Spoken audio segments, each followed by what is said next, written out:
Hello and welcome to Samuel Ramey Behind the Curtain, where we'll be hearing anecdotes about Samuel Ramey's life and career off stage or behind the curtain. I hope you enjoy this series. Hello, welcome back. Hi there. Today we're going to talk about celebrities, non-operatic celebrities Yes, right. that Sam has met throughout his career. Yeah, but in my early years at the New York City Opera, we had our fall season, which ended sort of mid-November. So at the end of that, the company went to Los Angeles on tour for a month until mid-December. Usually, the opening out in Los Angeles was naturally a vehicle for usually with Beverly Sills because it was a big gala performance, and of course everybody wanted to see Beverly Sills anyway, so they wanted to sell a lot of tickets for the opening expensive night. But one year I remember that she was for some reason not available, and so they decided to do the party scene from Deflator Mouse, Prince Orlovsky's party, and in which there would be a lot of guests who naturally members of the company would sing aria, an aria or a song or whatever. So we did this one year, and so the first celebrity I met, one of the first. They invited to sing the part of Prince Orlovsky. They invited Tony Randall, Felix of the Odd Couple. Yes. He was a frequent attend. He attended the opera very frequently, and but I can remember meeting him during rehearsals, and I remember he came up to me and was talking about vocal technique and what I did to warm up, and so he was very nice. So we stayed in touch, and I remember I went to London at one point for something, and I remember reading in the newspaper that Tony was in London. He and Jack Klugman were doing the Neil Simon play, The Odd Couple. And so I decided, well, maybe I'll see if I'll call the theater and maybe we can get tickets and go. So I called the theater and I left a message with whomever answered and for Tony Randall and lo and behold, he called me back and he said, sure, I'll get you tickets. When do you want to come and everything? Anyway, and we so went to the performance and went backstage afterwards and met Jack Klugman, and it was a fun night. And then I remember meeting him because we had a 60th birthday party for you That's right, in New York. Well, we also had one in Chicago for you. Yeah. But in New York at the Lotus Club. The Lotus Club. And Yes. Tony Randall came to that. Yeah, we invited him and he came. Yeah, he was so much fun. Yeah, he Yeah, was such a nice man. That's a very nice man. I did Boito's Mephistopheles at City Opera. The first time I did it, it was a wonderful production they had there, and I did it in the spring of 1977. So they decided the next fall, the fall of 1977, they opened the City Opera season with that, and then of course it went to Los Angeles when we went out there on tour. So I did it in Los Angeles, and I remember after my first performance in Los Angeles, I was standing outside my dressing room door. People had come back, and I was standing there, and all of a sudden I look down the hall and I see coming towards me Burt Lancaster. Huge a star. great film actor. Yeah. Well, there was a committee of people who were in charge of bringing City Opera to Los Angeles.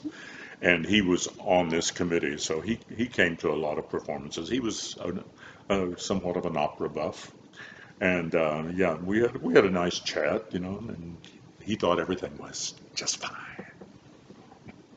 Did he? Not really. He didn't say that. No. When I was in rehearsals for my Metropolitan Opera debut in Handel's Rinaldo, it's also Handel's debut at the Met.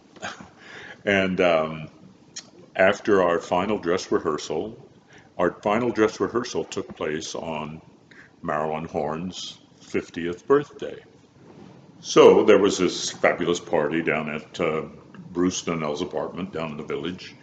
And so lo and behold, who came to the party was Harry Belafonte. And he, of course, he and Marilyn knew each other from the time when there was the movie Carmen Jones, in which Harry Belafonte played Don Jose in that, and well, maybe the name was different, but anyway, Yeah. the love interest of Carmen, which was played by Dorothy Dandridge in the film, but Marilyn Horne sang for Dorothy Dandridge, so they knew each other from then. So it was interesting. He was a friendly guy, and I didn't really have a chance to really sit down and chat with him, But you met him. but I met him. Yes, I met him. A celebrity you did get to know because you performed with her was Tyne Daly. Yes, yes, and they put together a semi-stage concert performance in London at the Barbican Centre, and of Leonard Bernstein's On the Town, and they did it in a format of they had Green and Comden were there and had written. They wrote the book for the show. They were the lyricists. Yeah, and so they did this version where they did narrated the story and then we sang the numbers. Okay. So, and Tyne Daly came to do the part of Hildy, the New York taxi driver. And she did a very delightful performance. And she was very nice. I remember chatting with her backstage. Yeah, it was fun. It was fun. And my part, I had 2 or 3 small parts. Right at the beginning of the show, I sang A Worker Go on His Way to Work, and it's kind of an interesting tune. And then later I had Frederica von Stade and I were a couple, and we had sort of a funny scene together. Who else was in that with you? Well, let's see. There was the 3 sailors were Tom Hampson, Kurt Ullman, and David Garrison. And also, I remember Maury McLaughlin was in it. She had a part. I can't remember what her character was. And Michael Tilson Thomas conducted. So it was, it was that was a fun night. And did we mention that there's a recording of it? Yes, it was filmed and recorded. So I've never heard the recording, but. Now, once we were together, I remember meeting a lot of celebrities over the various times that you were performing in LA. Mm-hmm. One particular time was when you were doing Bluebeard's Castle and Johnny Skiki. Right. Yes, because that was directed by William Friedkin, he's a very famous film director. Directed The French Connection and The Exorcist, and yeah, that was very interesting. And because I always wondered what it would be like to work with a film director, and would they know the opera? But I was really impressed with Bill Friedkin, because he really knew the operas. He knew the music. He knew the text. And the rehearsals were very, very interesting and a lot of fun. The productions were, yeah, I loved them. Yeah. So but then I remember during our rehearsal period, we had I think we had a little time off or something. But anyway, he said he came up to me one day and said, "Listen, we have this little bit of a break, so we were thinking of having people to our house for dinner." And so he invited us to his house in Beverly Hills, Bel Air, and for dinner one night. And He's married to Sherry Lansing, who at that time was the president of yeah, she was the head Paramount. of Paramount Pictures. Yeah. Right, right. So we went to their lovely home in Bel Air, and we weren't prepared for. With, little dinner, Yes, yes. with lots of celebrities. Sidney Poitier and his wife were there, and Brian Grazer Brian and Grazer, his then right. wife were there. I sat next on my left. I remember at the dinner table was Tina Sinatra, Frank Sinatra's daughter. Yep. And I was sitting next to Sidney Poitier, and I could not think of I was just starstruck. I couldn't think of anything to say. And he is such a gentleman. And he would ask me questions, and I was just at a complete loss. So Sidney Poitier was on my right, and Robert Graham, a very well-known sculptor artist, was on my left, and I didn't know who he was. But they had just unveiled this. He had done these bronze doors that were angel doors for a cathedral. Yeah, it was in downtown Los Angeles. Yeah. Right. Right. And he was really nice too. He was, I think, probably a bit shy like I am. So we sort of didn't have much to say, but he tried to ask me questions, and I really appreciated that, because not only was I starstruck, but I also couldn't drink any alcohol that night because I was pregnant with our son. So, not feeling well and overwhelmed by all the celebrity. But Brian Grazer had just done. They had just premiered the film 8 Mile with Eminem, Right. which was Brian Grazer production. And so they asked me what opera singers thought of rap. And I'm glad they asked you. I am not a fan of rap, but I didn't want to offend anybody, so I just said, I think we think of it more as percussion than singing. Right. And Brian Grazer thought that was hilarious. And Sidney Poitier, I remember him saying that he felt like rap really gave people that lived in lower income neighborhoods a voice, Right. to talk about their lives and what they're going through. So, yeah. Well, and then came opening night of the Le Beard and Johnny's Kiki, and there was a party naturally after the premiere, and there were all kinds of people there. Well, Sidney Poitier was there again. And also Mel Gibson was there. Who else was there? Oh, Lonnie Anderson. Remember her from WKRP in Cincinnati? And she was really nice. Yeah, very nice, very nice. And Angie Dickinson was there. Oh, she was super nice too. Yeah, really sweet. Yeah.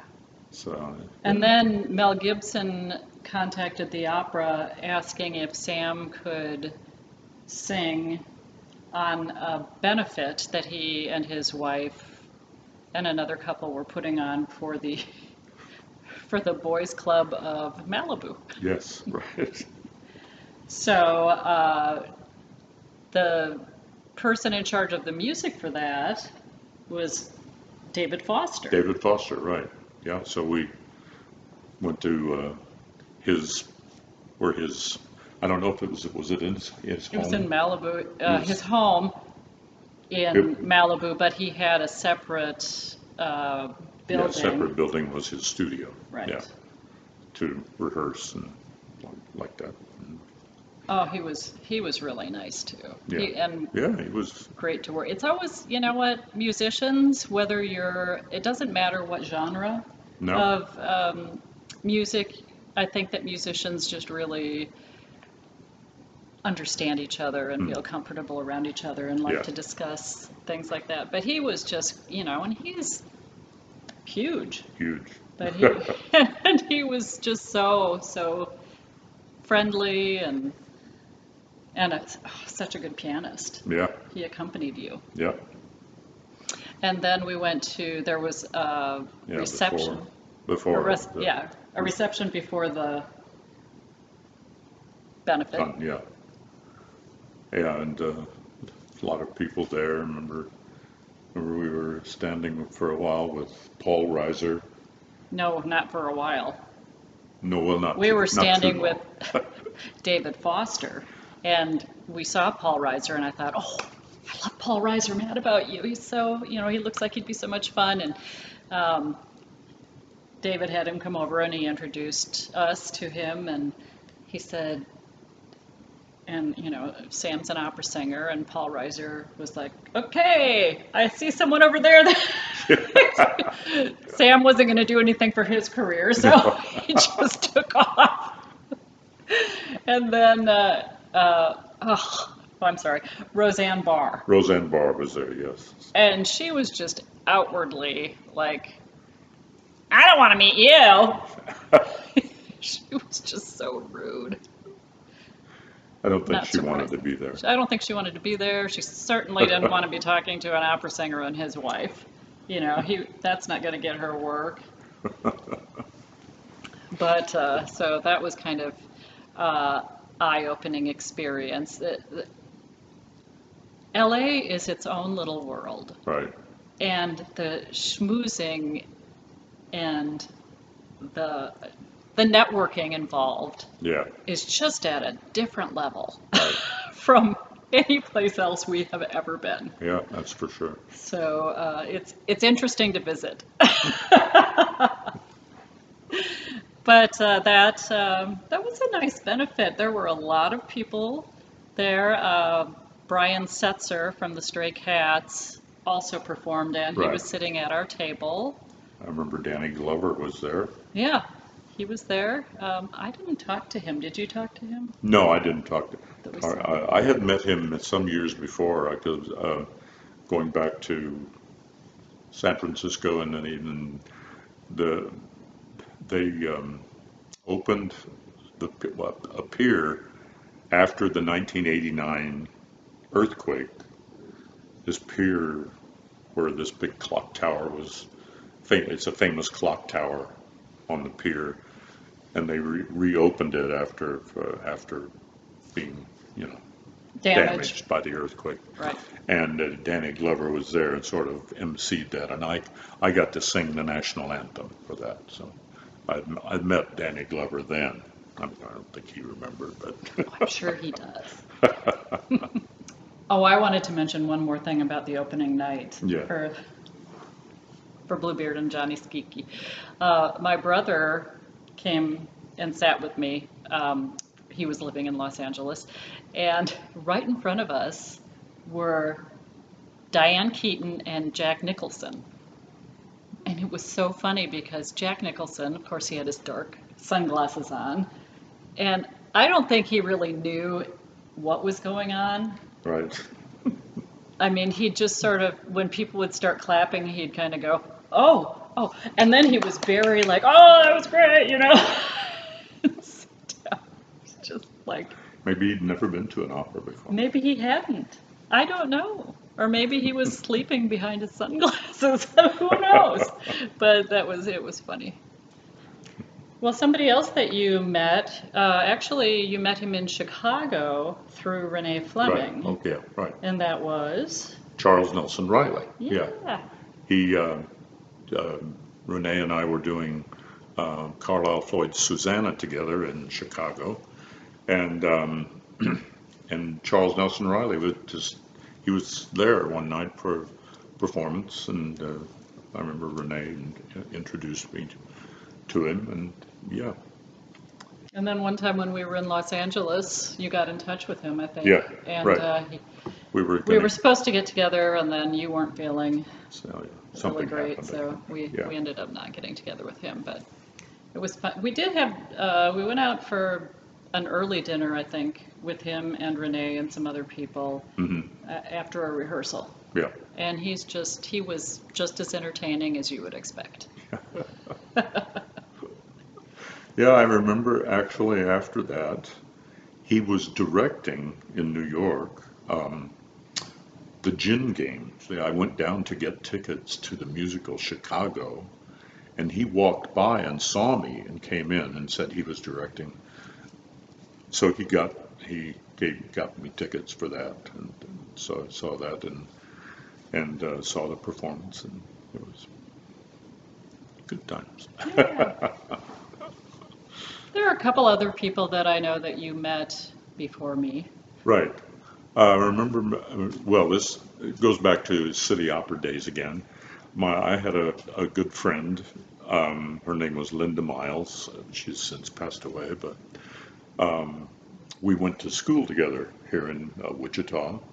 And then after she graduated, and she went to Los Angeles, I think, to pursue sort of some kind of a showbiz career.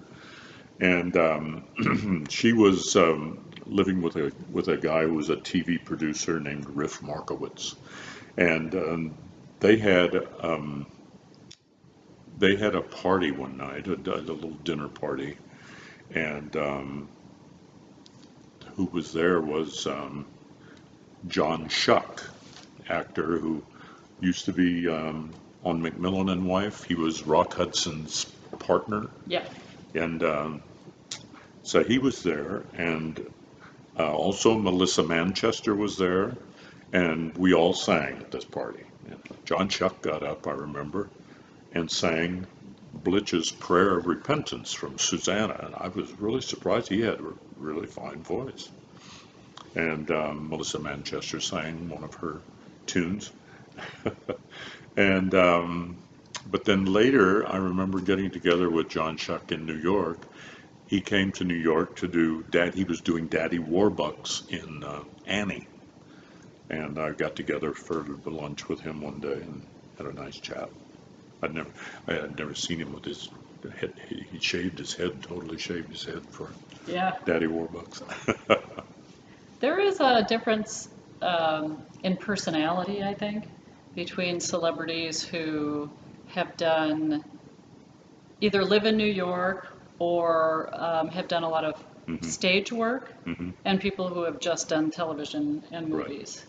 Right. I feel like the stage people are a bit more down to earth, not quite so. Yeah. Right. You know. You know. And you also met Princess Diana. Oh, yes. Also before me.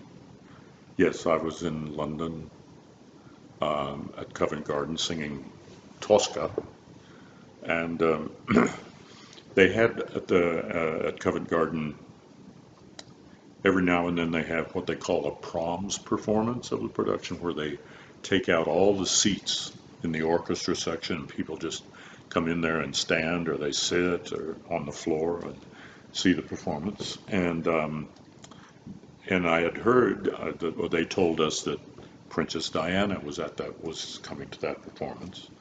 So, but then I was asked around that time. There was a producer, a fellow, I can't remember his name, but he was having a benefit, sort of a benefit luncheon, for a school of ballet, and asked me if I would sing La Città en la Mano with a young singer, and so I did that, but he invited Princess Diana, because she was a big ballet. She loved the ballet.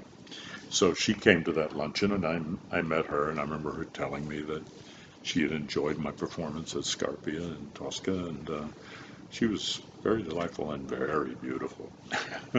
Very beautiful. Do you remember the Placido Domingo Gala Oh, yes. when he took When he, over the Los Angeles Opera? yeah, They had a big gala.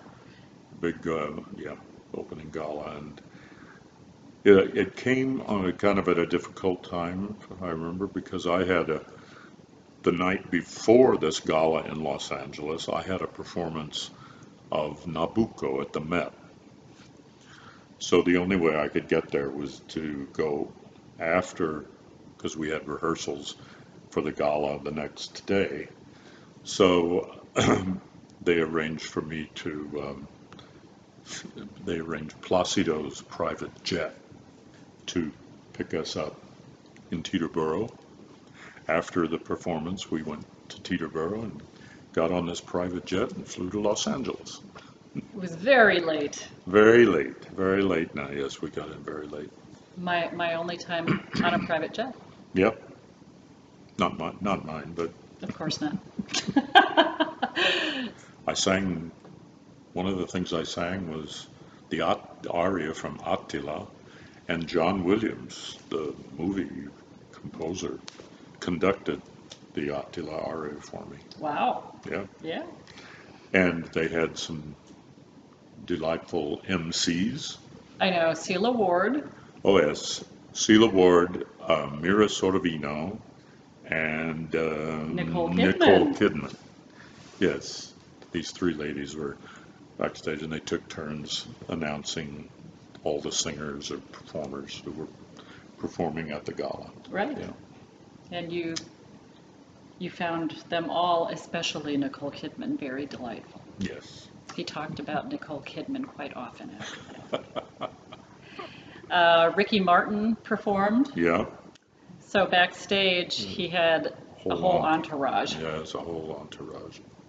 So he was put in the conductor's room because that's the largest room, so that everybody would fit. His entourage. And he was wearing this really cool tuxedo thing, and you asked him. Yeah, I asked him about who he said, well, I had it, I had it made. It was made for me. Yeah. Wasn't something you could go and buy off the rack, No. I don't think. Oh, and then, Dustin Hoffman was there. Yeah, Dustin Hoffman. So you all were taking pictures with him backstage. Sam tried to get me in the picture, and both he and Dustin Hoffman were like, "Yeah, come on over, get in the picture." And so this woman fan who was backstage just stepped right in front of me and blocked me, so I couldn't go over there. And then she took her own picture of the group. But and then we had the party afterward. Yes, right, the dinner. So I remember walking through the theater to go to that, and walking ahead of us was David Hyde Pierce. Right. Had a little brief chat with him. Yeah.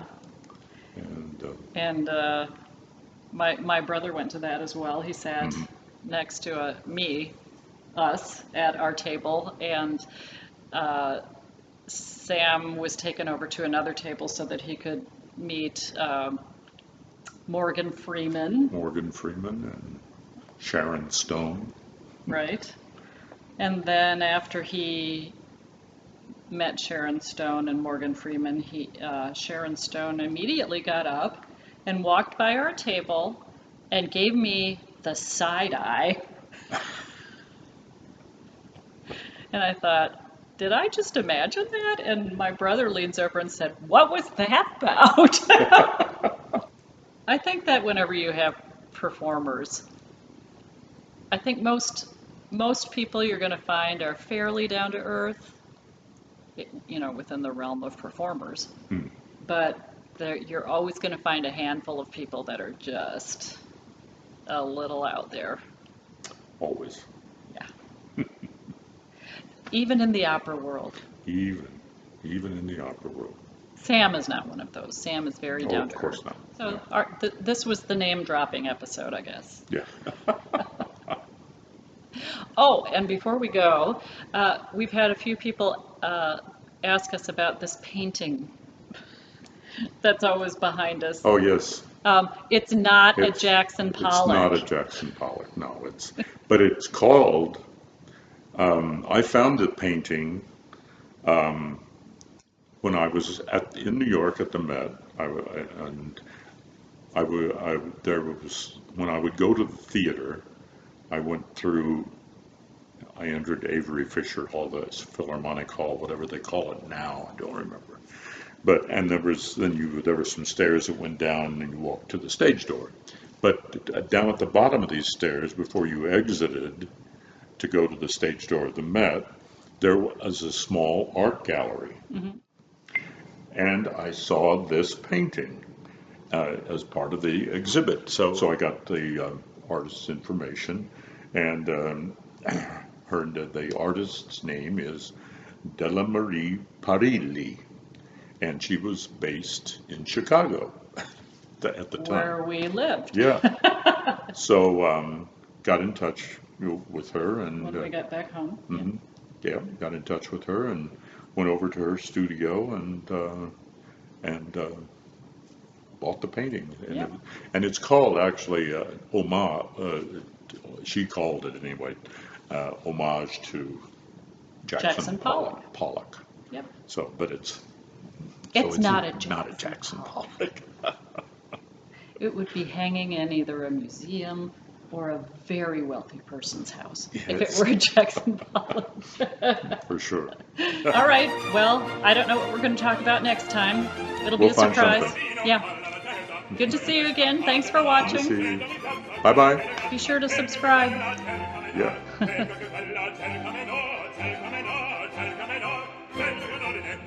Sia, il minuetto, la follia, la rimanda.